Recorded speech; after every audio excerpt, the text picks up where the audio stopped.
past week, Toronto FC looked a lot more like the team we expected them to be this season. Right in time, Mike. A pair of solid results. First, the defending champions. I think I can still call them the Columbus Crew. Not sure. Before a 1-1 draw at Yankee Stadium with NYCFC, things are generally looking up for the Reds as we go into this week. My name's Mitchell Tierney. This is Waking the Red Weekly, presented by Footy Talks. And this week on the show, one of our favorite guests is back, James Grossi of TorontoFC.ca. Will give us all his thoughts on the first part of the season for the Reds. We also have Jeffrey P. Nesker, and right in time, Michael Singh. How you doing, Mike? Hey, always trying to cut it close, but I was just hopping on with the guys at MLS Soccer with some of their Twitter spaces. So I think that means we're growing, gentlemen. I think they've seen our work here at Waking the Red Weekly. I think they like it, man. Well, maybe they've seen your work. They like what you're doing. I don't know. My invite must have got lost in my email. Well. Yeah, exactly. But yeah, let's get to our guest right here, James Grossi. How you doing, man? Always great to have you on. I'm doing all right, man. We're surviving lockdown number 3 that doesn't seem to end. But I mean, we got some soccer to watch. We got some soccer to talk about. So it's nice to see all you guys, and I'm looking forward to a good conversation today. Always love it when Grossi joins the show, man. Always such a treat for TFC fans. Mm-hmm. Absolutely. Well, let's start with a bit of a more general question, I guess. Talking about the past week, TFC picked up their first win of the season. They got a solid away draw as well. What were your thoughts on kind of what turned things around? Because things didn't look great through the first couple of games of the season. They had some struggles, and then this past week it looked a lot better in general. Yeah, I think the thing that really stood out to me, and it's always a mix of factors that come together to see a team sort of find a little bit of form after a rough start. But the thing that really stood out to me against Columbus in the midweek game was the way that they struck the right balance between being that hyperactive pressing side that we've heard so much from Chris Armas about, and finding little moments to control the game in possession and to get their rest on the ball and to just sometimes the way I guess I would phrase it was they were stifling with their possession. Columbus is a good team. They're defending champs, whether we call them the Crew or not.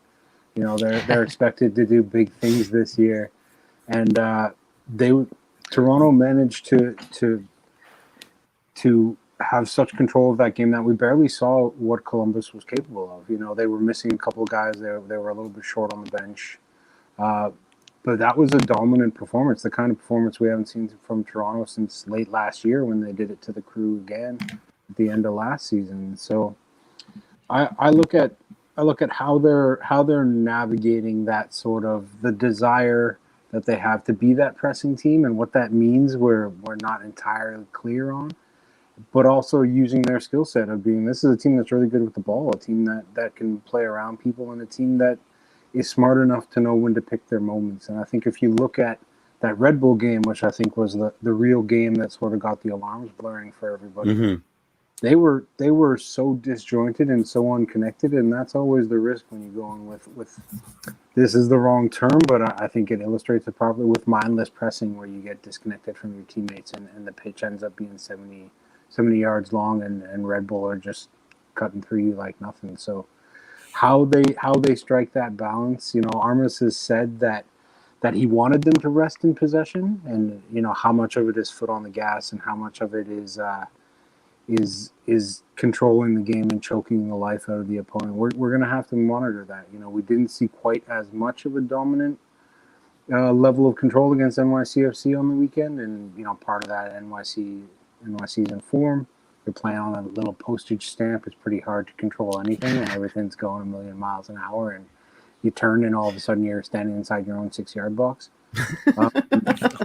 So seeing how that sort of comes about, how that evolves, is something that I'm gonna be keeping my eye on. And in addition to finding that balance, I think just getting guys back, getting Josie back in the fold, and as much as he hasn't maybe contributed on the pitch as much as we'd like to see him, he's a really important guy to have around that team in terms of the leadership and the attitude and the vibes that he gives that group, especially when they're facing the situation they are, where they're so far away from home and never know what stadium they're going to be playing in.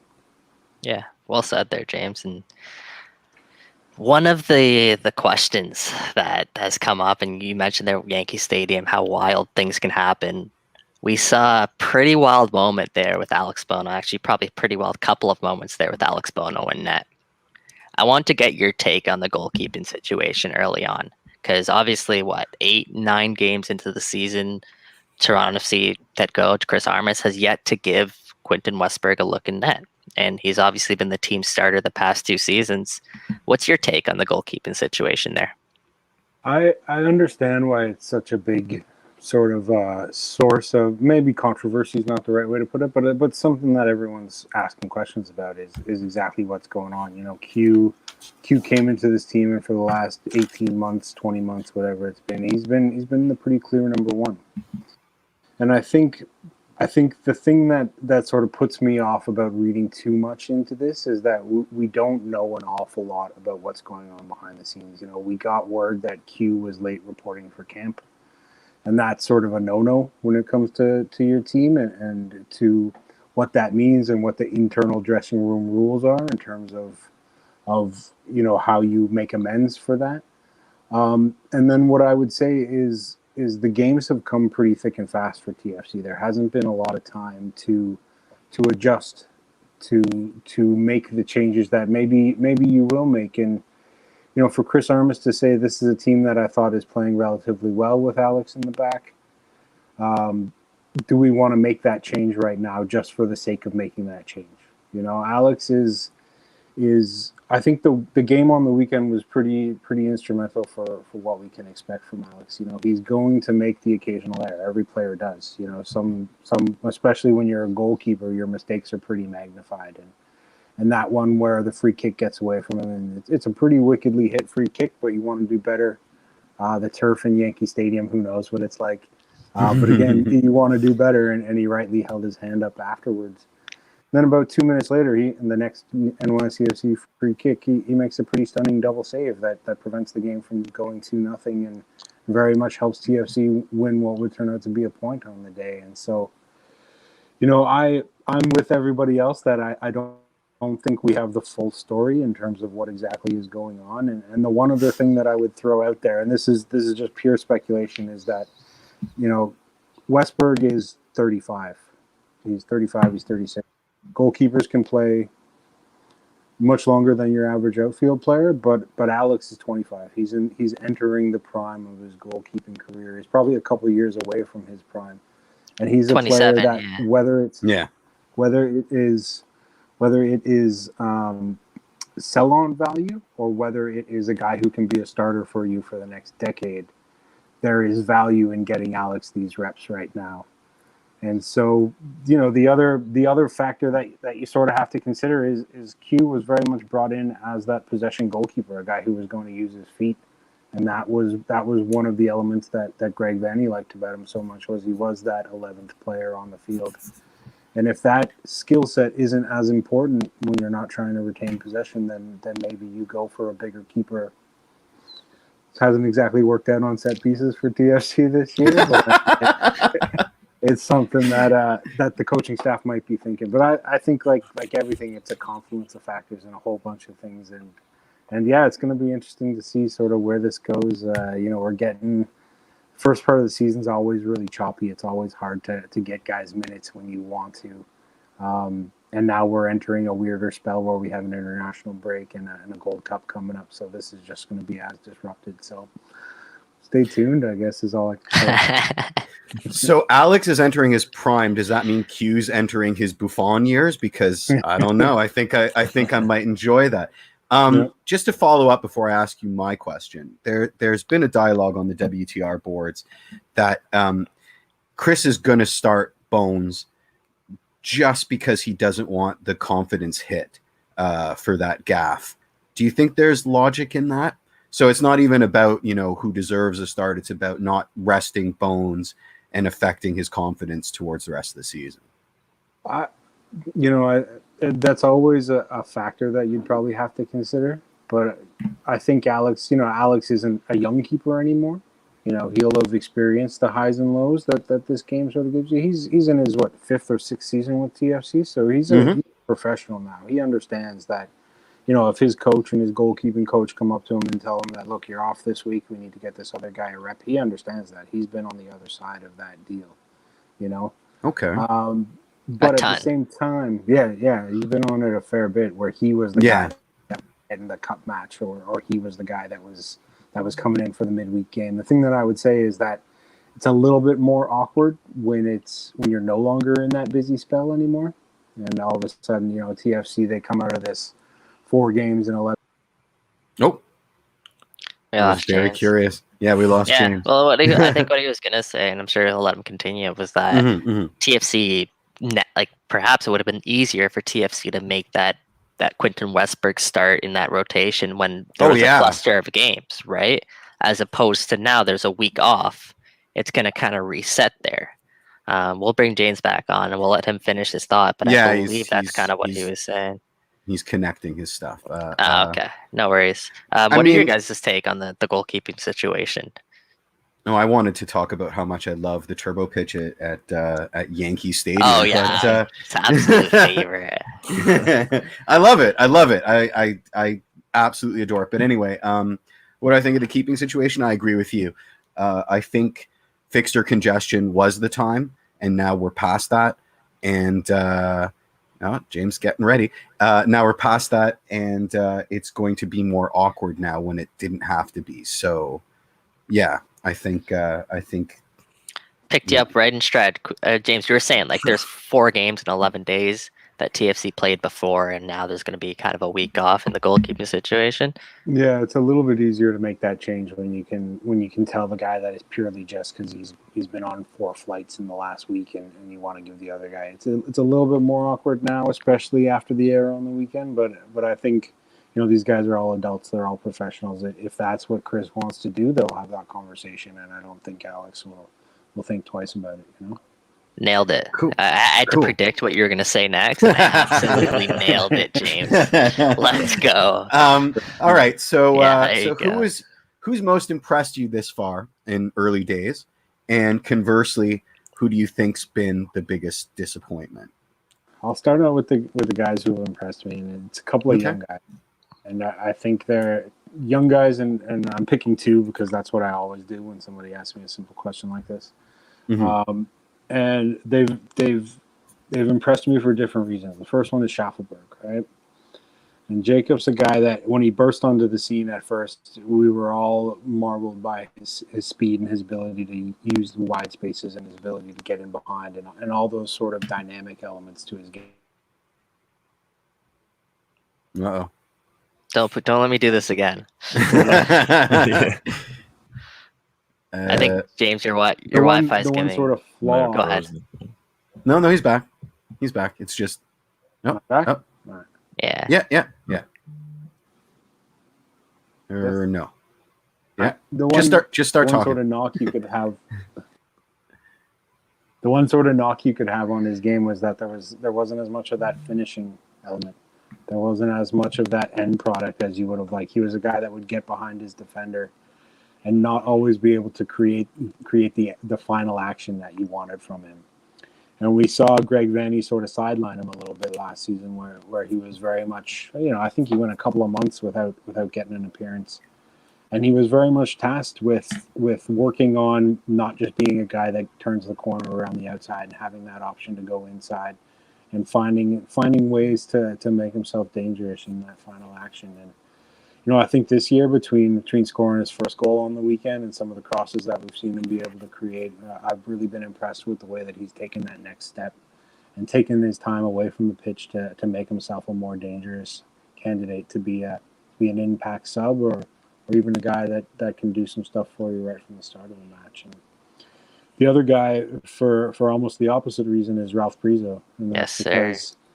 From the second that we saw him make his debut at the end of last year, we were all amazed at how composed he was on the pitch and how he did not put a foot wrong as a teenager making his first steps in the professional game. And when a young player does that, you always wonder, can they maintain that consistency over the span of time? And here we are a couple months later, another half dozen matches under his belt, and I can think of 1 or 2 poor balls that he might have played in that whole time. Mm-hmm. And every single time he does, he finds himself in the right position and reads the problem and reacts and makes amends for that mistake. So those two guys, young players that have continued to impress me, although for very different reasons. One for growing and the other one for just keeping on, man. That's really interesting that you bring up Ralph Priesa there, because when I spoke to Ralph at the beginning of the season, I mean, he was kind of surprised to honestly get the run of play that he did last season. And he told me his goals for this year was to go out and become a starter for Toronto FC. What are we, a month into the season? Yeah. A month into the season, I think he's already there at that point where he is, at least if he's not a starter, he's one of the first people off the bench for Chris Armas. And I think that's taken a lot of people by surprise. And one of the things that's really stood out to me about his game is how sturdy he is beside Michael Bradley. Not really as, obviously his composure on the ball stands out, but also as a ball winner, as someone who can kind of clean up behind Michael Bradley. You think of Michael Bradley being the guy who kind of goes into tackles. For me, what's really impressed me is despite his size, Ralph Priesa is showing he's capable of doing that. So if he can do that consistently, which he has done, I think, the sky's the limit for that kid. Yeah, and Michael is the kind of guy that he doesn't give you his trust easily. You have to earn it. And so for a young player to come in and to have earned that trust so quickly speaks a lot about what he's accomplished in his short professional career. Yeah, speaks volumes for sure. Okay, get to it. I want to hear the bad guys. Yeah. Well, rather than single out an individual, I was just going to go to set piece defending. I do have a couple of names. I hate that player. What number does he wear? 90 something. We wasted so much TAM on him. My goodness. Yeah. No, I agree with you. Set piece defending. It's sort of the bread and butter of your game. And granted, it's a new team. They're sort of figuring things out. Chris Mavinga wasn't there for large stretches of it, but if you're giving away set piece goals every game, every other game, you're putting yourself in a hole right off the start. And so cleaning that up is definitely one. If you want some specific ones, I look at Josie and I still see so much potential in what he can be on this pitch. And we see flashes of it. That shot that he put off the bar. Oh my God! the way that he's, he has this reputation for being a big physical guy, but he is such a silky footballer when he's feeling it. And the thing that frustrates me about Josie is he's such a rhythm player, and I think the same goes for Io too, where they're players that really thrive on getting their reps in, and they need their minutes, and they need to be in the hunt, and that's when their sharpness comes into focus. And neither one of them has been ready to go right from the start here, which is, when you have Champions League, when you have matches, having one or both of those guys firing on all form could have made all the difference, and we could be talking about TFC in a Champions League semifinal come August. So that's been a little bit of disappointment. I still want to see a bit more from Omar Gonzalez in terms of organizing headers around him. It goes to the set piece thing, but it also goes to the value of Drew Moore on that back line a couple of years ago, was that he organized everything about it. He orchestrated how that team was going to shape up. And I haven't quite seen that same structural confidence in that marshalling. Yeah. It's a leadership thing. It's a leadership thing. I actually think that once you've worn a kit with suede tassels repeatedly many times, nothing bothers you anymore, and you're completely unself-conscious on the field. So you are impervious to all criticism. It's like, whatever. Have you worn silk tassels or suede tassels on your kit? No. So yeah, exactly. The smile in that picture too, the sort of, I know this is terrible, but I'm loving it. I want one so badly. I mean, but that's besides the point. Yeah, Mitch, I think you're up there. Yeah, well, you sort of answered my last question. So I want to ask a little bit about the first impressions we got of Jefferson Soteldo this week. I mean, obviously limited time, and I don't think you can fully judge him without what we assume will be his running mate, which is Alejandro Pozuelo. But what are your thoughts on what he might be able to bring to Toronto FC? It's funny, like the first thing that you always worry about when you're bringing in a bit of flash from South America is he going to be the kind of guy that can play with his teammates, or is he going to try and do everything himself? And my thoughts on Soteldo after seeing him in 3 appearances is I wish he tried to do a little bit more by himself. there was one play in particular against NYCFC where he was in down there. Yeah, and he laid it off for Bradley of all people. He cuts onto his right foot and Yeah. rolls it to Michael Bradley. Like, Yeah. buddy, I just want to see you bury that. I don't even care if you miss.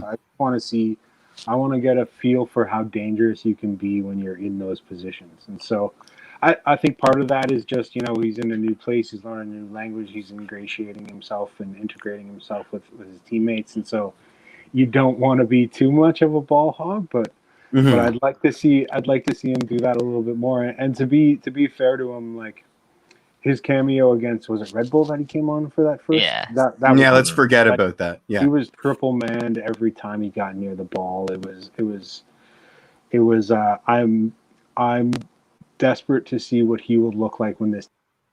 Nope. Desperate to see what he'll look like when this team. It's Mad Libs. It's Mad Libs. Everybody gets a guess. I'm desperate to see what this team looks like when I've had pizza for lunch. That's my guess. I think I'm wrong. Mitch, you get one. I mean, I would assume it's Alejandro Pozuelo back. Well, at least that's what I'm most interested to see what this team will look like. All right. You want to make it interesting? Because I think I win, but we'll find out. All right, well, you got to say your thing. You can't just win without saying. I said I'm desperate to see what this team looks like after I've had pizza for lunch. I'm willing to die on that hill. Totally think Jeff nailed that. Totally think. All right, what were you going to say, James? We have a bet going. Was it I'm desperate to see what this team looks like after I've had pizza for lunch? Wow, that's crazy. For sure. That's no, that is definitely not what I was going to say. Oh, damn. I'm desperate to see what he looks like when this team is actually firing on all cylinders, and when we have Pozuelo in the middle of the pitch, and you have, Josie out there or Io out there or whatever it is. That I have no idea what this team's going to actually look like when it comes to what their starting 11 will be when everyone's available. But to see him really pushing the game forward, I think it's going to fit really nicely with what Armas is trying to do in terms of making this a much more aggressive side when it comes to looking for goals. Yeah, and James, I think. Oh, sorry. I was gonna say, I think teams now are sort of game planning around the fact that Soteldo is, on this team. We've seen double teams thrown at him when he first came on against the Red Bulls. Triple teams thrown at him. So he opens up spaces for other people. So when you have someone like a Soteldo or a Josie that's going, I mean, if Pozuelo, if Pozuelo's on the pitch with Josie and then Soteldo's still going, I think it's going to open up a lot more space on the field, and I don't think scoring is going to be an issue for this club. Jeff, I'll throw it back to you there for your question. I think Luke and especially Caldwell are going to have a really difficult time with passing plays between Soteldo and Pozuelo. Now that I think about it, there's a lot of vowels in there. He's gone again. What was your question going to be? Good too. Well, first I was going to jump on him for talking about wanting to see the team when they're at full strength, and I was going to nail him and say, "Is that ever going to happen? Do you think in our lifetimes?" But the second, play the hits, Jeff. The second question was, and this is a good one. If it's too early to give Armas any grade, why is MLS HQ proclaiming Greg Vanney the second coming of the Messiah? And also, can we trade for Victor Vasquez immediately? That was my question. Did you get that, James? Or I'll throw it again. I said, if it's too early to give Armas any grade, why is MLS HQ building statues in bronze of Greg Vanney outside of their offices in New York? Do you want me to talk about why it's too early to grade Armas, or why Vanney is wrong? You can talk about whatever you want, buddy. That's the benefit of a good question. It just allows you to, yeah. I'll start with the Vanney thing, I guess, because that's a little more simple, and then I'll tell you why I'm not sort of worried too much about what's going on in Toronto recently. And sorry, by the way, about losing connection. Dude, it is fine. We're just happy to speak to you. Like, honestly, James, we had D-Row on here. You definitely can't get worse than that. Okay, you're good. Yeah. Uh-oh. I think he's actually bad. Maybe I just can't make him laugh too hard. Well, if he laughs too hard, his connection just goes out. No more cracking jokes. No more cracking jokes. I think he needs to reconnect. But it's a good screen cap. It's like a great screen cap. He looks it's like, what are you gonna say? I need to know. Yep, Oh, there we go. he's going vertical Nice. now. Yeah, he's going. Wow, this is fantastic. How We many are going phones full does zero. James Grossi? I brought up my old Nokia. This is great. Oh man. So Let's. Mhm. yeah, Jeff. Well, we got a question Let from me- Will here. Okay, go ahead. Go perfect. Let's bring Will on. How dangerous do TFC set pieces look now with Soteldo That's taking such it? a good shout. That is such a good show because we were talking on the show a bit earlier about how Michael Bradley was the one taking free kicks for this team. We're like, yeah, that's not ideal. And then you see Jefferson Soteldo, first time he gets a chance, he whips in the most gorgeous ball. I'm like, whoa, this can still happen in MLS.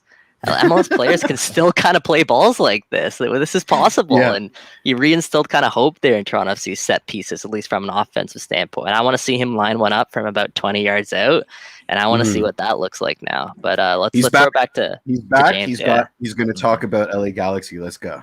Oh, just to hit on that, between the set pieces and Soteldo's ability to pick a ball to the back post, it's been fantastic. There were a couple in that last play that I'm not sure if I'm broadcasting now. No, you're good. No, you are. Yeah, You're yeah, absolutely. I'm just wondering what this has to I'm do good? with Greg Okay, Vanney okay. and LA Galaxy. Yeah. So the way that I read the sort of Vanny love thing is MLS is a league where oftentimes the recognition for good work done sort of comes a couple of years too late. You know, it takes a little bit of time for a coach. You know, how many times have we seen a coach get coach of the year or two after the season that he really, really did the work, but he didn't win the trophy or he didn't get the headlines, and so he didn't get the recognition that he should have gotten at that I time. love this answer, man. This answer is fantastic. So I think there's an element of that. You know, Vanny's really, really the real ground moving stuff that he did with TFC was 2016 and 2017. You know, and you don't sort of at the end of the regular season in 2017, you don't necessarily. I forget which year he won Coach of the Year, so I'm not sure if I'm 2017. I Was it believe. 2017 or was it 20? Well, it certainly wasn't 2018. It So. definitely wasn't 2018, James. So I think 2016 was the year where he really got the team turned around, and they got the fruits of that labor in 2017, and you end up winning the Coach of the Year award that year. So I think that's sort of what I'm saying. It's a job where it doesn't really, the work that you do doesn't really map onto a calendar neatly in terms of seasons. And so we've seen it a couple times in MLS where a coach gets the recognition well after, and then that recognition sticks with you for a little while. And I think when it comes to the Galaxy, you know, the last couple of years have been pretty dark for one of the super clubs here in MLS, and Chicharito was perhaps one of the biggest recent imports to come in, especially after the success that Carlos Vela had and the importance of the Mexican market to MLS. And so for Vanny to come into that club and a couple weeks into the year already sort of have them looking like a different prospect entirely, I think both he should be applauded for that, and it fits with what, you know, back in the day, the New York Red Bulls LA Galaxy game was the big Sunday night feature game for this league. And so having those two teams, having the Galaxy in particular be one of the teams that's in contention and something that people are talking about is generally important. You know, it makes the LA Derby all that much more interesting. And you know, Greg has done he's done good work there. I'm not sure how sustainable it is. You know, we'll sort of have to see how the season goes on. It takes a good 18 months, 2 years before you can really turn a roster over and start having it be your team as opposed to the group of players that were on site when you got there. And so how this continues will be fascinating to watch. And or you just bring former Barcelona man Victor Vasquez and he solves all your problems for you by being the best. Yes. Yeah, yes, he's amazing. He's amazing, and I miss him so much. But he is, yeah. And what I would say is, yeah, it's a little bit sad seeing him play his trade somewhere else in the league. But you know, I always think that some of the magic of any relationship is all about the time and the place. Yeah. And so he was the right piece for TFC at that time, much the way that Benoit Cheru was the right piece for that team at that time and place. And I don't know if he had come back if it would have had that same magic. And so it's probably better to just, you know, enjoy enjoy seeing him do his thing from afar, and watch him bring the professionalism and the attitude and the general joie de vivre that we appreciate from him to a new side while he's still able. Victor Vasquez playing pressing football, not exactly something. Well, he won't. He wouldn't. That's the thing. He just pass dimes and be like, somebody else can run. I don't have a back anymore, but they would be beautiful, perfect passes. So, I mean, no, I can't complain. Mike, you got a question to wrap it up? Well, I was gonna just build off what James kind of said. There's Javier Hernandez Chicharito leading the MLS right now in goals scored. He's leading that Golden Boot race. He has 7 goals in 5 matches, which, I mean, is way better than what he did last season. So the Vanny effect there might be real, but as James said, there's a long way to go, and let's see how this plays out.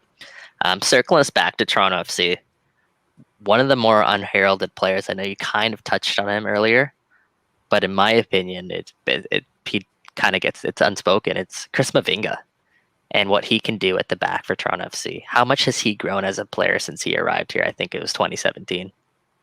Yeah, I don't know how much he's grown as a player in terms of, I think he always had this in his wheelhouse. This is a guy that was at Liverpool when he was a teenager. He came up at PSG. I think what we've seen from Chris is that was too early for me. Like, we've seen a lot from Chris, That was too vague. What we haven't seen from Chris is the double dragon karate kicks anymore, which is good. Yeah. Let me throw that back around at you guys, though. Mm-hmm. Mitch, what do you think of Chris Mavinga's game so far, and how important is he to this Toronto FC team? I think it's pretty clear he's vitally important to everything they do on that back line. I mean, I don't think obviously he hasn't grown as in a big way as a player in terms of, as James said, he has all those abilities, but his knowledge of MLS has definitely grown, and his ability to work within whatever system you play him in has definitely grown. So I think from that perspective, especially this year, we've seen a lot of good stuff from him. Yeah, I'll let James finish off there, James. We were on such a good run. I thought we had it lit. We were going, man. We were going. I've been sitting on my hands because, just when you think it's good, that's when. Chris is, I think what we've seen is a maturation process and a willingness and an ability to be consistent. He's a guy that the first little while we weren't quite sure what we were going to get from him, but we saw all of those physical attributes. And now you sort of know that if he's out there, TFC can take a few more chances than they could otherwise. He's going to be alert to the danger, and he's got that blistering pace to make up the difference and to end plays. And I forget who it was that created the nickname for him, but somebody was calling him the Magic Eraser. It might have been Greg Van Nistelrooy. Because if there is a mistake at the back, if you get caught a little bit too far upfield, if your line is a yard or two too high, he will make up that distance, and he will make up for that mistake. And so, he's been. I think, I sometimes feel like there are certain players that we don't do a good enough job of covering in terms of our ability to speak to them and get to know them particularly well. Chris is one of those guys who I think between his sort of general quietness and his sort of his sort of reticence to I'm still trying to figure out what the word reticence means. Reluctance. Reluctance. There you go. I was gonna say that's a tough one for me to pick up on, but I think I agree with James there. Is that what I think Thunder doesn't really agree with me there in the chat is he says people have been giving him the love, but I think at least on our show, like, he's a little unheralded. And James, Mike, let him finish. Let him finish. He's definitely unheralded. I think there's a couple of guys that we don't do a great job of covering. Chris is very soft-spoken. His English is good, but I don't think he I'll tell you guys a story of the first time I interviewed Chris. This was back right in preseason when he joined the team. And he'd spent time in England, so you knew that he spoke English, but he insisted on Clement Simonin being the translator for our conversation, just so he could be sure that he fully understood everything. And when you speak to somebody whose English is unknown, you can tell if they understand enough to know what your question is before they get it translated back to you. You can sort of get a hint of how much they're leaning on the translator as a crutch and how much they actually really need it. And so Chris he's one of those guys that I don't think we've done a great job of telling his story. But I also think part of it is he doesn't want to be in the headlines. He just wants to come in and do his job and be happy being part of a team, you know. I think Aro is another one of those guys who we don't necessarily do a great job of getting behind things with, and you know, I think Erickson Gallardo has been riding a very unfortunate series of events since arriving to this team. Very unfortunate. Yeah, he just can't catch a break, and so, you know, those are guys that fascinate me because, you know, you don't come up in this football world without having some stories and having some tales to tell and having some insight into the way the world is, not just the way the games are. So that's sort of what I always kick myself to try and do more, is to try and make those guys talk to me. But as everyone here knows, it's hard to get people to open up to you if they don't necessarily want to. Open with Drake lyrics, and I'm sure you'll have like a 4-hour conversation with Chris Mavinga to talk about Drake lyrics and cryptic social media posts, and then I think you're good to go. Yeah. All right, James, we'll let you go for real this time. Thanks so much for bearing through the technical difficulties, and always great to chat with you, man. Always great to chat with you, James. James. So appreciate it. And we'll see you next time, buddy. I'm sure he meant to say goodbye, but the internet is a harsh mistress. All right. Where do you want to go next, Mitchell? Let's talk about the new guys, because we did see a couple for Toronto FC this week make their debut. I mean, I think Dom Dwyer actually signed in between the time we recorded the last show and already made his debut. We saw Jefferson Soteldo, as we talked a little bit with James, and we saw Kamar Lawrence as well. I thought the set piece thing you guys were talking about was interesting, just to pick up on that a little bit, because, you know, again, we haven't seen, it's been a couple of years now. I know Pozuelo is decent at them. There's a couple of guys who are okay at them on Toronto FC, but and we're never going to get back to the Javinko level, but like there was a time when teams would argue fouls like just outside the box as vehemently as they'd argue penalties against Toronto FC, because they knew what was going to happen. They knew Javinko was going to step up and whack it in the top corner. So, I mean, having that pause back in defenders where they are a little concerned to foul Toronto FC players around the box, just that split second, like, ooh, should I really do this, will make all the difference. So I think that's one of the just small ways that a guy like Jefferson Soteldo could really benefit Toronto FC. Yeah, free kicks are a very important part of this game. Also corner kicks. I think, did TFC score off a corner kick, I believe? If I'm not mistaken, I believe they scored off a corner kick. Yeah, against Columbus. I mean, I don't know if you could really call it. Soteldo took the corner kick. It took like 40 bounces, and then Bradley put it in. So it was a volleyball goal, but yeah, but I think he got the first ball to Omar Gonzalez, I believe it was. So like the delivery, you could just tell the quality's there on the delivery. Just everything's more dangerous when Soteldo can get his hands on the football. And like Mitch said, we haven't had something like that since Sebastian Javinko. He won't. No expectation for him to be like Javinko. Javinko was literally the best free kick taker in all of world football. Literally, by the numbers, Javinko is the most successful free kick taker, I think, of all time. And there's no way that he can kind of compete with that. But a better threat than Michael Bradley is all we're asking for, guys. Just a better threat than that. It's funny how many people have said how good Josmer is at taking free kicks, and yet he's taken, 3 in his TFC career? And I think he's 1 for 3. You remember that one that was basically a Giovinco kick that went just sailed into net? He scored in a Gold Cup final, though, so I feel like that gives him some scored a free kick in a Gold Cup final, so I feel like that gives him some extra credit. True enough.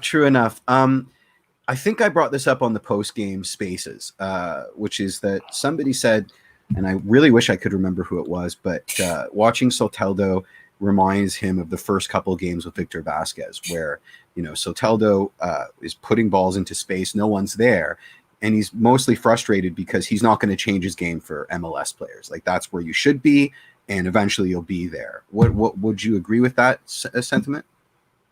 Yeah, I personally would. I think I mentioned this on the post game as well. Is MLS is growing very quickly. It's moving in a direction where the quality is getting better. The level of soccer is getting better overall.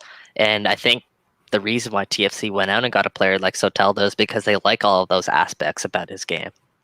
Now, I do think there is a bit of a balancing act there where, yes, TFC players have to catch up to where Soteldo is, but also Soteldo has to also reel it back a tiny bit to adapt to the league and where the league's going, find the spaces in MLS. They're going to be different than in Brazil. So there is that balancing act there, but I don't want Soteldo to change his game. I don't want to see Soteldo. I want to see what Soteldo is, and I want to see TFC players adapt around him because I think the TFC players do have the quality. It'll just take time to adapt.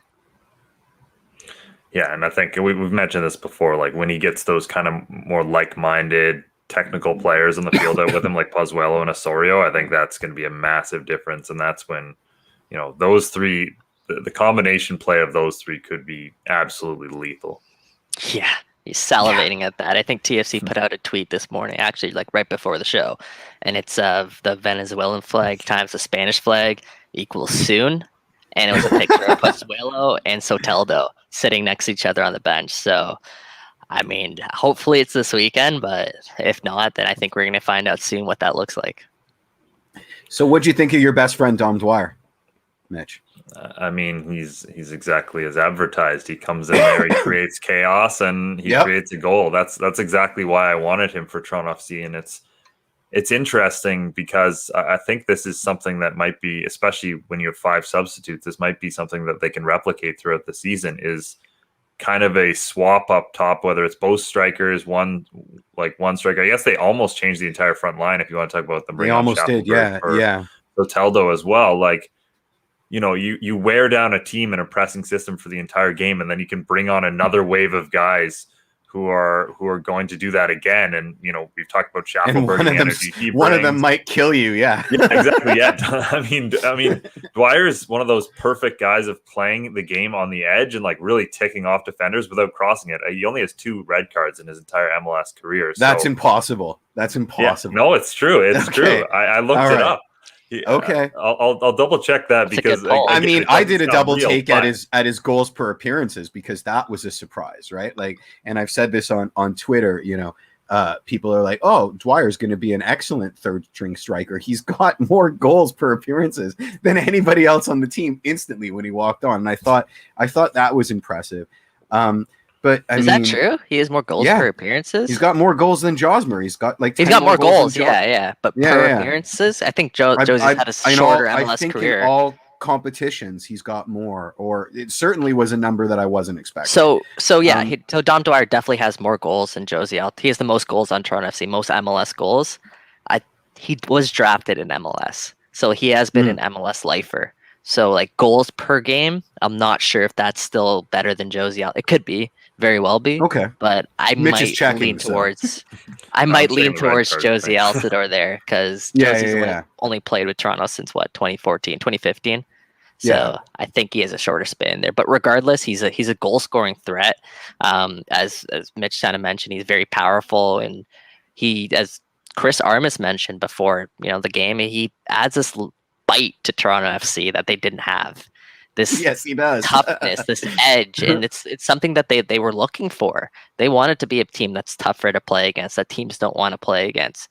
And Dom Dwyer is that type of player. He's a guy that other teams don't want to go up against. He's a guy who, if he's chasing you down in the corner, you don't want to go into that corner with Dom Dwyer because you're going to get nudged, you're going to get kicked, you're going to get clipped, whatever it is. He just makes it tougher to play against. And to have a weapon like that off the bench, that's a luxury for Toronto FC. It was so nonchalant. Like he just like, oh, I'm just gonna look over my shoulder here. I'm gunning for you. Like you were in my sights from midfield, but oh man, I didn't see you there. That's so weird. Did you think? I honestly didn't even think that was. I think that just showed how strong he was. I wasn't even sure if that was intentional. I know once he made contact with them, he definitely followed through. But I wasn't sure if that was intentional from the get-go. Full arm. Full arm extension. I mean, he's probably wearing brass knuckles too. Like, let's be honest. But like, I got Thunder in here in the chat saying he's TFC's Darcy Tucker. That's a good shout. That is a very, very good shout. Just because the Bugs and Habs are going at it on Thursday, that's a great shout for that. That is a great TFC's Darcy Tucker. Great shout. I'm impressed. I mean, listen, he brought something to those substitutions that made everything click. Enough people have said that Schaffel goal doesn't happen without him eliminating one of the guys, perhaps permanently. but you know, it's going to take some getting used to having that kind of a thug that we're cheering for. I know Mitch is already over it, and his shirt's in the mail, but you know, it is a bit of counterintuitive to, you know, we want a family man who's all about character, and then, well, let's bring in Tom Dwyer because he eats family men that are all about character for breakfast. You know, more power to him. Love him in the red shirt. And I thought he was like the matchstick and the Tinder for that goal. So there you go. It took one 20-minute appearance for Dom Dwyer to change Jeff's mind right away. Oh no, my mind ain't changed, but I'm quite happy that he's on our side. That he's on our side now. Yeah, he's one of those players that you'd love to have on your team, but hate to play against. So yeah, he's on our team now. Let's love him, man. And I like the fact that he makes TFC's bench that much better. Like, if you look at a bench, yes, you can add defensive depth, but from a manager's perspective and in terms of a game changer's perspective, it's very rarely where a defender is that substitution off the bench that changes the game. Mm-hmm. More times than not, it's an offensive player. It's a guy who can make a difference up top. It's even in the midfield. So it makes that overall bench that much stronger and more appealing to at least a fan perspective of guys who can bring in the game and change the pace of the game, the way the game's going. So in terms of that aspect, I love the fact that we added Dwyer. And I love the interchangeability. There's no reason to suggest that he's going to be our BWP, like late vintage BWP. He might get some starts, and that means Josie and Io are late period BWP equivalent, or Ilsino, or whatever the case may be, because he's going to start. I mean, I can't imagine he'll be happy being a bench player for the duration of the season. Yeah, and that's what Armis said, is that he did come over to start. He is going to get starts. Best Toronto FC lineup going out, though, I don't think that necessarily includes Dom Dwyer right now. But it also, another point to make on this is we don't know how this team's going to set up moving forward. Right now, I think it's pretty clear that they want to play with one striker, but Armis has talked about the fact that they might go to two strikers when Pozuelo's back and give Pozuelo an option to either go left to, you know, an Io Akinola or right to Josie Altidore. Right? Think about the possibility. You know, we know what Pozuelo can do when he has one striker ahead of him to play a ball through. Think about the possibility now of Pozuelo having two strikers to play in. I think that's sort of what people are drooling over there at Toronto FC, and I want to see what that looks like. I want to see this team's identity moving forward, because I really don't think we're there yet. Nope. Nope, we ain't. Yeah, that'll be interesting too, because I wonder how that will change Bradley's role in terms of, he's been kind of that more advanced midfielder behind the strikers this year. So I wonder if he goes back to his old ways, or if they completely reshuffle things, because they've seemed pretty set on some sort of a 4-4-2 type system so far this season. So we'll see what happens there. Definitely interesting. Thoughts on Kamar Lawrence finally? Thank you. Yeah, you read my mind. Because I think he definitely deserves a shout out. I mean, I don't think he's done anything overly flashy or anything to the same degree of Dwyer and you know, Soteldo, but that's not what you're fully bringing him in for. And I think he's added some calmness to that back line. Stability. Yeah, there's a lot of stability there from Kamar Lawrence. He isn't necessarily, as Mitch said, the flashiest player. He isn't necessarily that exciting moving forward, but he is sturdy defensively. We saw a couple times he was just in the right position at the right time, picking out passes, and I feel more comfortable, at least from a fan perspective, watching Toronto FC when Kamar Lawrence is in that back line, especially when you're defending at the edge of your own box, because he's positionally sound and he's defensively sound. I think he's also very strong, and kind of similar to Dom Dwyer, he does bring a little bit of an element of a bite to this TFC team. And I like the signing overall. I think it's something that TFC were lacking. When you look at Richie Laray and you look at Aro, they're both very, very, very good players, not taking anything away from them, but just strictly looking at the defensive side of the ball, I think Kamar Lawrence is better than both of those guys defensively. So I think that's what he sort of brings to this team, is just some stability at the back. And when you have question marks there at your center back position, you need that stability there in the back line wherever you can get it. So very good pickup for Kamar Lawrence, and I want to see what he looks like moving forward too. Yeah, we'll see him in a more attacking role as well. I think as certain things are tweaked, but I like the idea of now you can have Richie push up on that right side. Love and then that. have sort of go to a back three because you already have the attacking options on the left side. So it brings just more balance in general and allows the team to play a little bit safer defensively and still allow Richie to do what he does best on the flank. Yeah, I still think their best lineup at the back there includes all of Kamar Lawrence, Aro, and Richie Larea. With Richie Larea obviously being pushed up there into that right winger kind of position. I want to see what that looks like because, we know what Richie can do offensively when he's kind of releases the leash off of Richie. So like that. So I think that's what I'll say there. What did we think of Oro Jr. as central defensive midfielder? Or sorry, wasn't he a cam? Was he a cam or a CDM? He was just playing central midfielder, I guess. No real role of it. That was an interesting one. I thought he did actually a pretty good job. I know Richie, you want that attack on the flank. I still would have liked to see Richie Larea there because I think he has a little bit more in terms of just his ability in tight spaces than Aro. But yeah, it was definitely an interesting one from Armas, and I liked most of what I saw. I'm going to be honest. I was very distracted during that game. No idea why. There might have been another soccer game going on at that time. We saw you tweeting, buddy. We saw you. Yeah. But with that being said, from the bit I did see of him, I was pretty impressed. And it's a good sign when you have guys who can play in multiple positions like that. Well, Armas spoke about that post game and why he kind of decided to start Oro at central midfield. And the reason being is, Oro told him he has played there before. Armas joked that it was probably when he was like 7 years old or something, but he is technically sound and he is capable of playing that role, especially beside someone like Bradley to kind of complement him. Or is obviously more of a ball-playing player. But the main reason why he decided to do that is because he knew other players on that TFC team were going to be coming off. He knew Kamar Lawrence wouldn't go the full 90. He knew Josie Altidore wouldn't go the full 90. He knew Ayo Akinola wouldn't go the full 90. There were a couple of other players in that mix. I can't think of them off the top of my head who they knew wouldn't go. Soteldo's another one. Yeah, Soteldo. Yeah. Another one who there. So instead of burning a substitution and bringing Oro on later in the match, they decided to put Oro on the field right away, so they didn't have to use that extra substitution, and then eventually slide Oro to left back, where he's more comfortable there when Kamar Lawrence came off. TFC actually ended up using all 5 of their substitutions. In addition, it's a great fanfare, I think. So in addition to keeping Oro on the field, yeah, exactly. So there was, a method behind that madness there that would stem beyond just Oro being a central midfielder.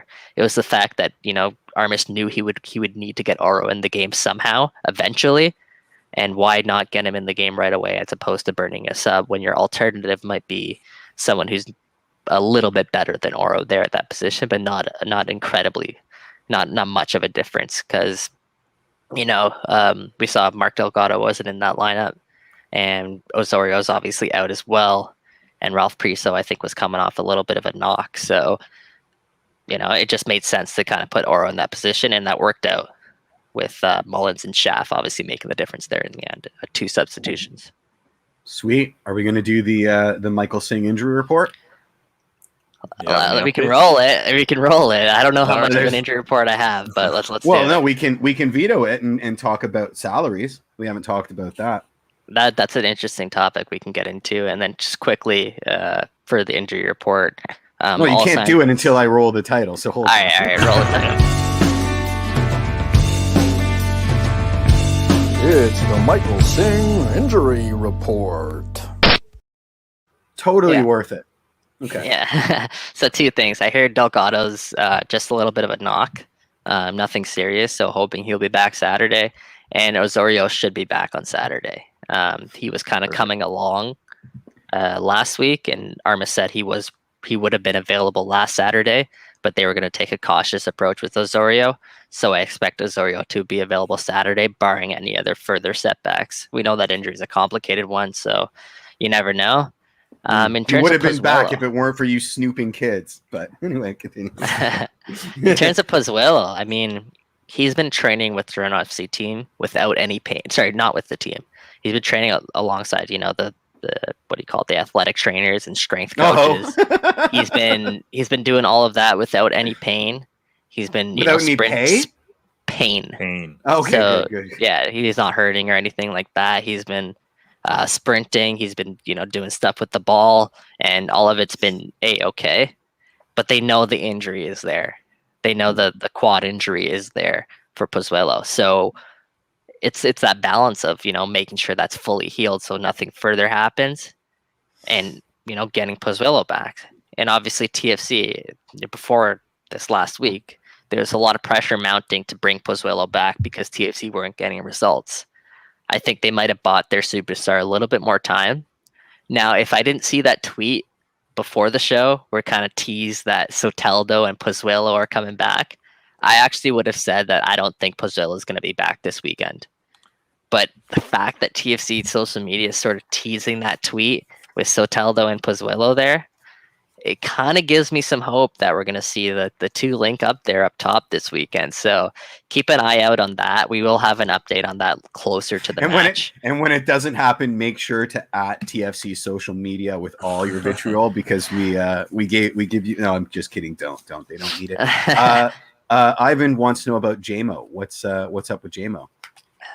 I couldn't tell you what's up with JMO. I mean, he's at the point now in his career. I think he's picked up a couple of knocks and random knocks, so I'm never surprised to see his name on the injury report. I haven't heard it's anything serious, so there is that.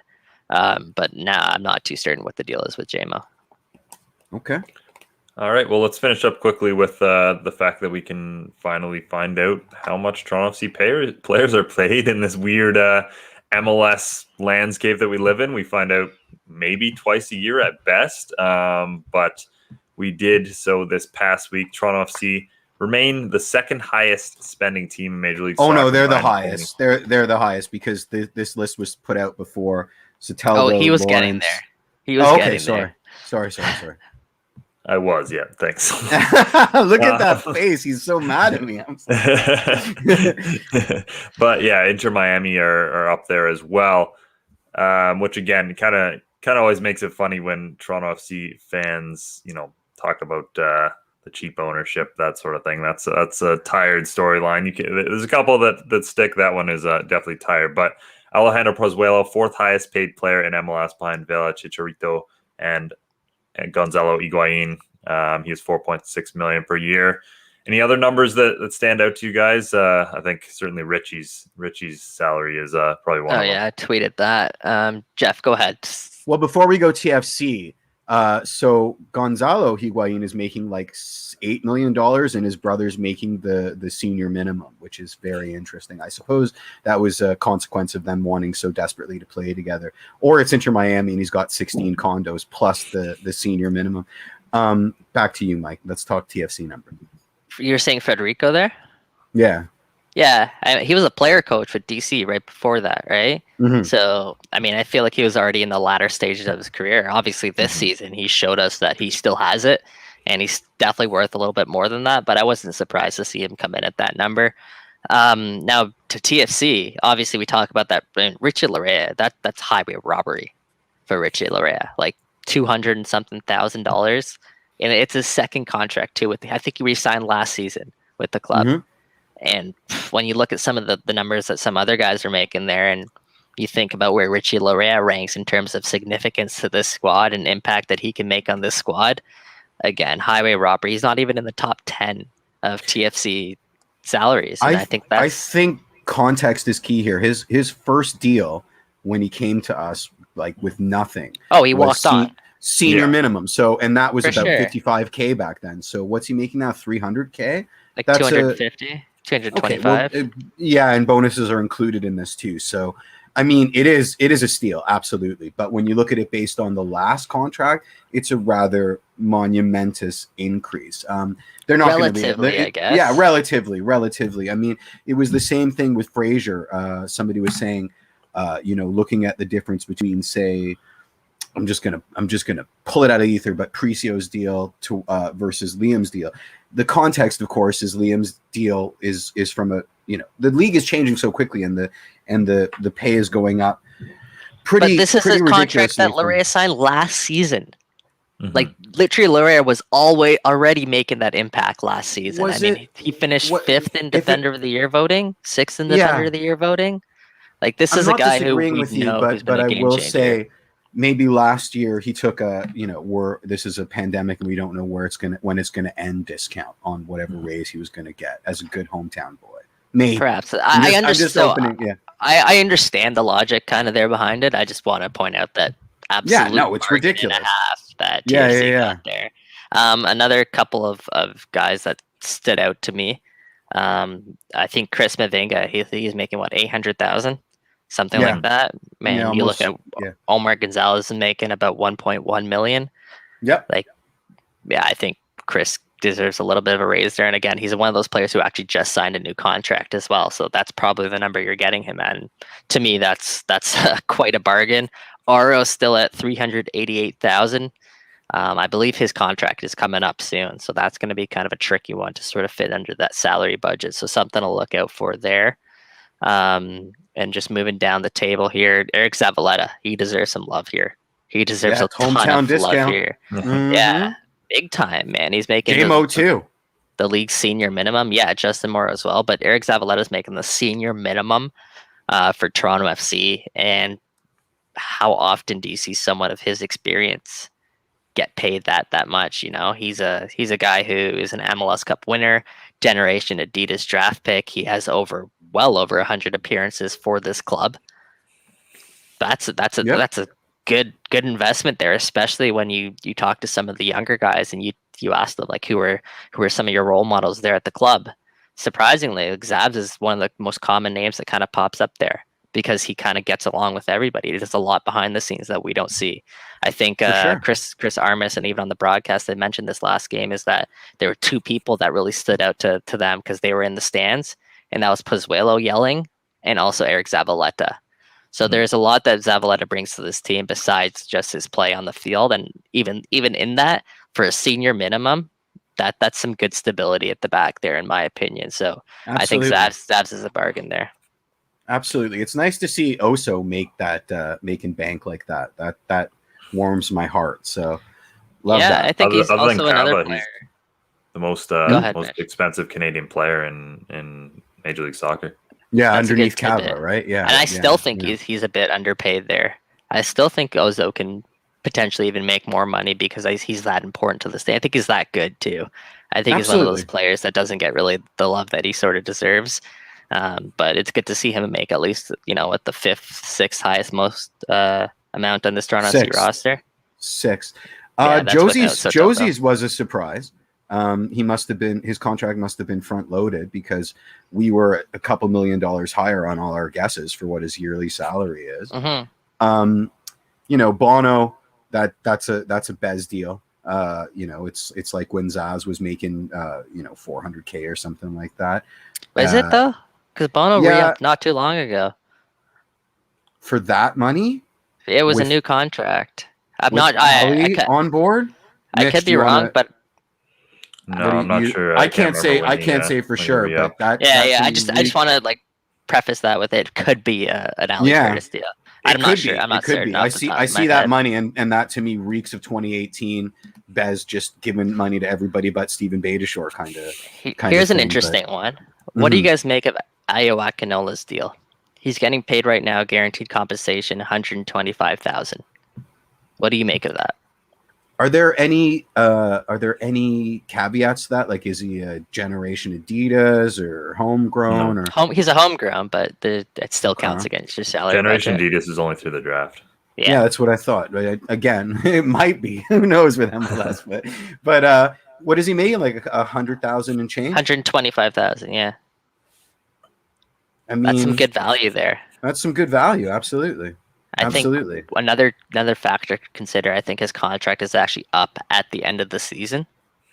So I think I agree. He could be one of those players that TFC use that young money spot on moving forward.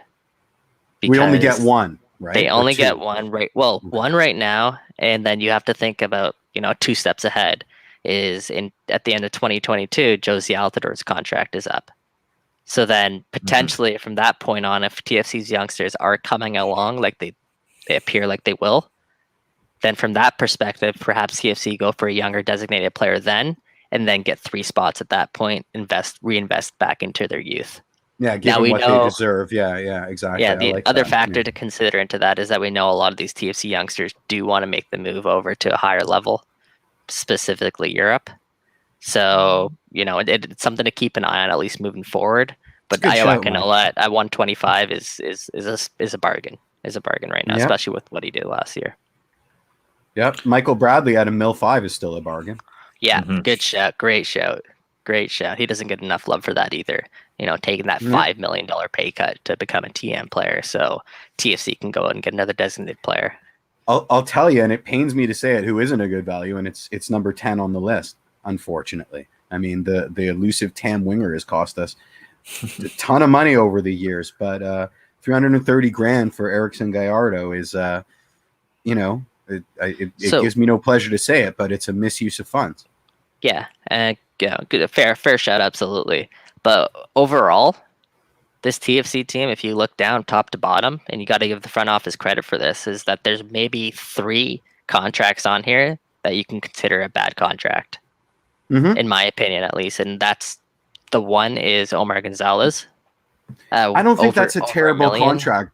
I don't think it's not the worst. It's not the worst. It's just not the best value. So I think he can kind of slide under that umbrella there that I'm trying to say. I agree with you though. Like, it's not the worst contract whatsoever because he has so much experience. It's a deal with Liga MX, right? Like exactly. And Bradley's played with him. Josie's played with him. No, exactly. Yeah, like I don't hate it. Looking at it objectively now, what Omar Gonzalez brings to this team, what he's done so far this season. If he's your 5th highest paid player on your roster, I don't know. That's not the best value for me. I wonder what Nashville's playing Zimmerman. I wonder just as a. I mean, we don't know, but is he a DP? Interesting to look at. I don't think so. Okay, well, if not, they have a bunch of DPs. No. Yeah, so that's a steal then, if whatever Zimmerman is, because we know how important he is to Nashville. But the other 2 contracts that I think can be considered a poor contract at this point, at least, Alex Bono as well. Absolutely. And then I had one more down there. Josie. Yeah, it's got to be Josie still. It's got to be Josie. Like, just from an availability standpoint. And it's not even price wise for Josie. It's just the fact that he takes up designated player spot. That too, yeah. Right. Yeah. If Josie Altidore is making $1.5 million like Michael Bradley is, I don't think we're having this discussion. It's just the fact he's making $1 million, $2 million more than that, and he takes up that designated player spot. But I agree. Like he can't. That's not a good contract technically because he does take up that spot. There might have been one more that caught my eye. Erickson Gallardo. We already talked about that. Yeah. So those are the 3 that kind of like stood out to me as kind of poor contracts. I think Marky Delgado's. Yeah, I think he's worth $600,000. I think that's a steal, man. Yeah, because he's in the prime of his career. He's just turned 25 forever. Forever 25. Yeah. He just turned 26 years old. He's been with Toronto FC for the past 5 seasons. He has 200 plus games of MLS experience under his belt at the age of 26. He's a proven winner, and he can, play in a bunch of different positions for Toronto FC. So at 500, 600K, that's a bargain for me. Yeah. It's nice to see in a general sense these guys getting paid more too. Like across the league, salaries are definitely going up. They're still not comparable to the big 4 salaries in North American sports, other than the designated players. But a couple of years ago, there was guys making like $15K, and like living together on a. I remember the Beckham experiment. And one of the most shocking pages in that book is just the salary breakdown of how much more Beckham was making than like the backup goaltenders on that team, like Alan Gordon and stuff, who are, so many players are making under 100K. So that's a positive. Another sign the league is moving in the right direction is the fact that the 300K player is like pretty regular now. That's not a that's not a surprise it's not a shock anymore. to the system. Yeah, I agree. Seeing that extra, the 5-figure salaries, or the 6-figure salaries is really nice. Yeah, and by 2027, that league minimum is supposed to be 125,000.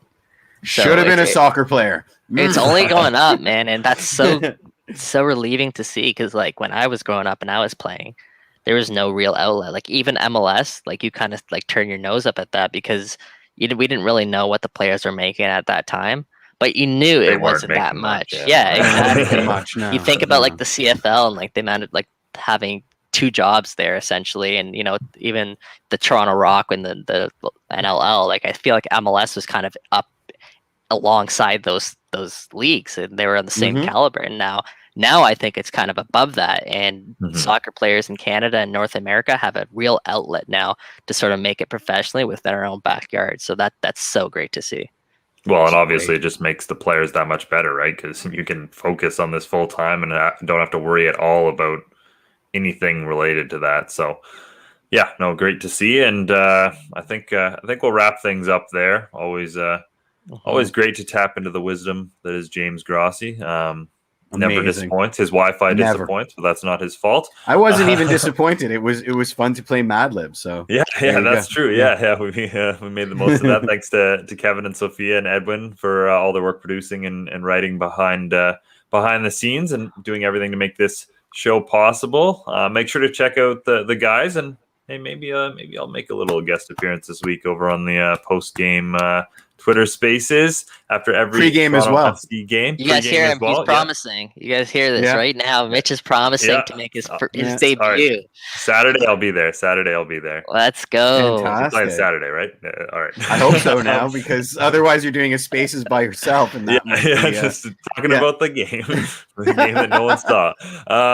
Those are after and before every Toronto FC game. So keep an eye on all of our socials to check out those. And until next Tuesday. Cheers. Cheers, guys.